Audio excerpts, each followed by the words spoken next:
They don't need to steal your money. They just need to keep you in debt. Nobody wakes up one day and decides, I want to spend the rest of my life buried in debt. That's the lie people believe. That debt comes from laziness, bad choices, or poor discipline. In reality, it doesn't start loud. It starts quietly. So quietly that most people don't even realize they've stepped into it. It begins with good intentions. A college acceptance letter arrives. It promises opportunity, growth, a better future. The paperwork is long. The numbers are big. But everyone says the same thing. This is normal. Everyone does this. You'll pay it back later. So you sign. Then comes your first credit card. It's not sold as debt. It's sold as freedom. Build your credit. Earn rewards. Emergency safety net. You swipe it for small things at first. As groceries. A night out. You pay the minimum. Because that's what they suggest. And nothing bad happens. That's the dangerous part. Then one day, you hear the phrase, American dream. A house. Stability. Ownership. You're told renting is throwing money away. So you stretch your budget. Just a little. Because the bank approved you for it. Approval feels like permission. Like validation. Like you're doing something right. Every step feels responsible. Planned. Even smart. At no point does anyone say, this path is designed to keep you paying forever. That part is never explained. Here's what actually happens. Interest quietly becomes the most powerful force in your life. It grows faster than your paycheck. It doesn't sleep. It doesn't care how hard you work. Your wages rise slowly, if at all. But your obligations never stop increasing. Inflation creeps in without asking permission. The same groceries cost more. Rent rises. Insurance rises. Utilities rise. But your savings? They lose value just by sitting still. And before your paycheck even hits your account, a portion is already gone. Taxes come out first. Before bills. Before food. Before choices. What's left gets divided. Rent or mortgage. Loans. Minimum payments. You're not bad with money. You're just playing a game where the rules never change. And when it starts to feel tight, the advice is always the same. Work harder. Get a side hustle. Cut back. Budget better. So you do. You wake up earlier. You sleep less. You sacrifice more. But no one asks the real question. Why does working harder never seem to move the finish line closer? Because the system isn't designed for you to catch up. It's designed for you to stay close enough to breathe, but far enough to never escape. Debt isn't just money owed. It's pressure. Pressure to keep your job. Pressure to avoid risk. Pressure to accept less than you deserve. When you're in debt, quitting isn't freedom. It's danger. Starting over isn't exciting. It's terrifying. That pressure keeps you predictable, reliable, productive, and that predictability is profitable. The longer you carry debt, the more interest flows upward, not once, not twice, but every single month. That money doesn't disappear. It moves upward to institutions that don't miss meals, don't skip rent, don't worry about emergencies. Meanwhile, you're told the problem is personal discipline, that if you just tried harder, you'd finally feel ahead.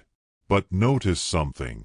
No matter how much you pay, the balance never seems to fall the way you expect.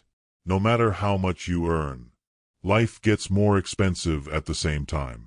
It feels like running on a treadmill that slowly increases its speed. You're moving. You're exhausted. But you're not going anywhere. And here's the most unsettling part. If this system truly wanted people out of debt, financial education would be everywhere. Schools would teach interest before algebra. Credit would come with warnings, not rewards. Freedom would be explained before obligation. But that doesn't happen, because a population that understands debt doesn't behave the same way. They borrow less. They question more. They don't stay trapped as long. The longer you stay in debt, the more valuable you are to the system, not as a person, but as a payer. And that truth is rarely spoken out loud. Debt isn't an accident. It isn't a failure of character. And it definitely isn't a mistake. Debt is leverage. When you owe money, your choices shrink. Quietly, invisibly, until one day you realize how little room you actually have. When you're in debt, slowing down feels dangerous. Taking a break feels irresponsible. Saying no feels impossible.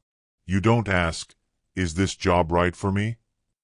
You ask, "Can I afford to leave?" You don't think about risk as opportunity. You think about risk as collapse. And that changes everything. You keep showing up, even when you're exhausted, even when the work drains you, even when the pay no longer keeps up. Because missing a payment isn't just late. It's punishment, fees, penalties, interest stacking on interest. Debt turns time into a weapon. Every month that passes costs you more. So you do what the system expects. You keep working. You keep spending. You keep paying interest. Not once. Not occasionally.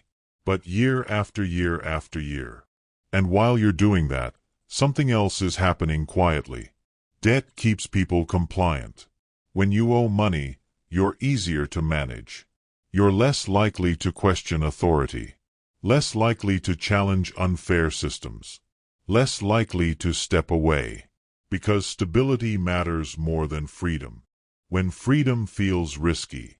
Here's the part that almost never gets said. The system doesn't break when people are struggling. It doesn't break when people are broke.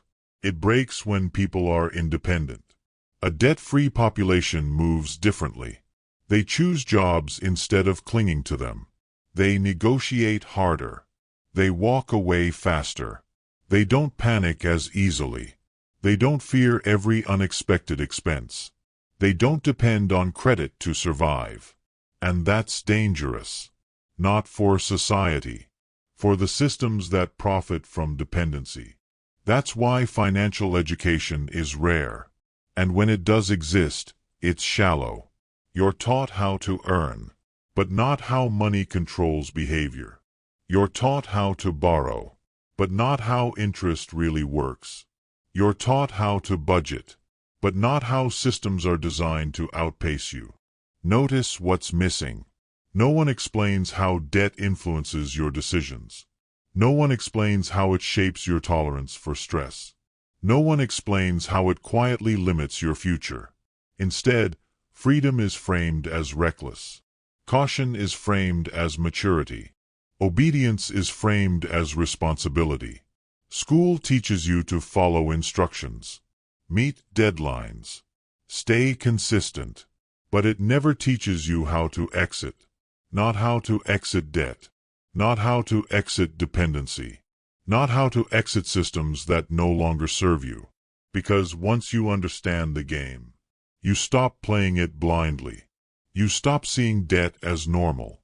You stop seeing interest as unavoidable. You stop believing that exhaustion is the price of adulthood. You start asking uncomfortable questions. Why is borrowing encouraged more than saving? Why is credit rewarded more than patience? Why does freedom come last in the lesson plan? Those questions don't make you rebellious. They make you aware.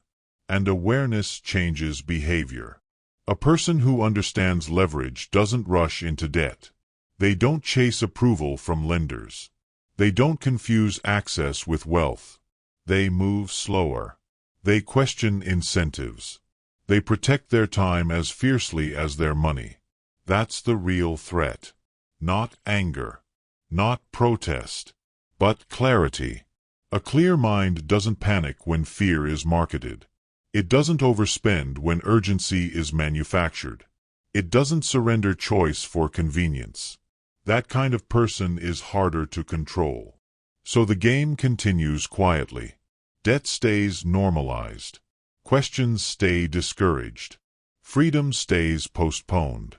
Until someone pauses long enough to see the pattern. And once you see it, you can't unsee it. You realize the system doesn't need you desperate. It just needs you dependent. Dependent on paychecks. Dependent on credit. Dependent on tomorrow being just stable enough to survive. But the moment you understand the rules, you regain something powerful. Voice. Not overnight. Not easily. But intentionally. And that's the part they never advertise. Because a person who understands the game doesn't play it the same way anymore. And that knowledge is the most dangerous thing of all.